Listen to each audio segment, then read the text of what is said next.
নববর্ষ উদযাপন উপলক্ষে দেশের বিভিন্ন জেলায় গ্রাম বাংলার ঐতিহ্যবাহী খেলা অনুষ্ঠিত হয়েছে। বিভিন্ন জেলা নববর্ষ উদযাপন নিয়ে বিস্তারিত জানাচ্ছেন আব্দুল হামিদ।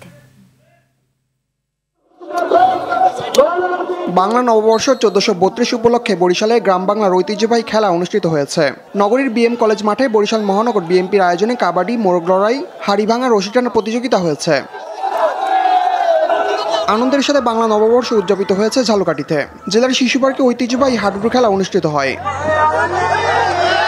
লালমনিরহাটে আবহমান গ্রাম বাংলার ইতিহাস ঐতিহ্যকে ফুটিয়ে তুলতে ঘোড়দৌড় প্রতিযোগিতার আয়োজন করা হয়। এতে অংশ নেয় 50টি ঘোড়া।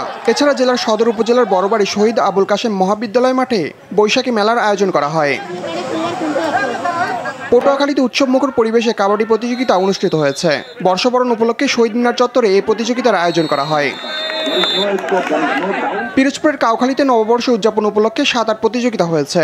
জেলার কাউখালীর বেকুটিয়া ব্রিজের নিচে কচা নদীতে উপজেলা বিএনপির আয়োজনে এই প্রতিযোগিতা অনুষ্ঠিত হয়।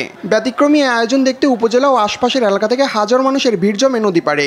আমাদের মা বোনেরা এবং বাচ্চা কাচ্চারা অনেক উপভোগ করছে এবং আমরাও অনেক হ্যাপি যে এরকম একটা অনুষ্ঠান ভাই ব্রাদার ছোট ছোট সবাইকে নিয়ে উপভোগ করতে পারছি। গত কয়েক বছরের ন্যায় এবছর অনেক অনেক আনন্দ উচ্ছ্বাসের সহিত আজকে আমরা পয়লা বৈশাখ পালন করছি। আব্দুল হামিদ, RTV।